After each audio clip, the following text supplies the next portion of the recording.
Hi all, welcome to electrical Eduzone. അപ്പോൾ എല്ലാവർക്കും happy new year. അപ്പോൾ പി എസ് സിയുടെ സൈഡിൽ നിങ്ങൾക്ക് നല്ലൊരു ന്യൂ ഇയർ ഗിഫ്റ്റ് ഇവിടെ കിട്ടിയിട്ടുണ്ടല്ലേ. അതായത് നിങ്ങളെല്ലാവരും കുറേ കാലമായിട്ട് ചോദിച്ചുകൊണ്ടിരുന്ന KW ഓപ്പറേറ്ററിൻ്റെ നോട്ടിഫിക്കേഷൻ എന്ന് വരും എന്നുള്ളത് പി എസ് സി എന്ത് ചെയ്യുക, ഒഫീഷ്യലായിട്ട് നോട്ടിഫിക്കേഷൻ പബ്ലിഷ് ചെയ്തിട്ടുണ്ട്. Category number 735/2025 KW operator ആൻസിപ്പേറ്റഡ് vacancies എന്നുള്ള രീതിയിലാണ് അവരിപ്പം പറഞ്ഞിട്ടുള്ളത്. അതിൻ്റെ ക്വാളിഫിക്കേഷൻ വരുവാണെന്നുണ്ടെങ്കിൽ നമ്മളെപ്പോഴും പറയുന്ന പോലെ SLC പ്ലസ് NTC MMV അല്ലെങ്കിൽ ഇലക്ട്രീഷ്യൻ അല്ലെങ്കിൽ ഇലക്ട്രിക്കൽ മെക്കാനിക്കലായിരിക്കണം. പിന്നെ അതിൻ്റെ ഇക്വലൻ്റ് ഹയർ ക്വാളിഫിക്കേഷൻ എന്ന് പറയുമ്പോൾ അവിടെ diploma mechanical, diploma electrical, BTech mechanical, BTech electrical എല്ലാവർക്കും എന്ത് ചെയ്യാം, അപ്ലൈ ചെയ്യാൻ പറ്റിയൊരു പോസ്റ്റാണ്. ലാസ്റ്റ് ഡേറ്റ് വന്നിട്ടുള്ളത് ഫെബ്രുവരി മാസം 4 വരെ നിങ്ങൾക്ക് എന്ത് ഈ ഒരു പോസ്റ്റിലേക്ക് അപ്ലൈ ചെയ്യാൻ വേണ്ടി പറ്റുന്നുണ്ടാവും. Category number 735/2025.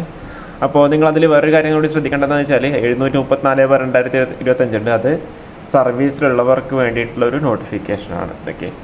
അപ്പോൾ നമ്മൾ കഴിഞ്ഞ ആ ഒരു ഗസറ്റ് കമ്മീഷൻ ഡിസിഷൻ വന്നപ്പോഴേ നമ്മൾ പറഞ്ഞിരുന്നത് ഡയറക്റ്റ് റിക്രൂട്ട്മെൻറ്റ് ആവുമെന്നുള്ള രീതിയിൽ അതങ്ങനെ തന്നെ സംഭവിച്ചിട്ടുണ്ട്. അപ്പോൾ എല്ലാവരും എന്ത് ചെയ്യുക, പ്രൊഫൈലിൽ കയറിയിട്ട് അപ്ലൈ ചെയ്യുക. കൂടുതൽ വീഡിയോസ് ആയിട്ട് വീണ്ടും വരാം. Okay, thank you.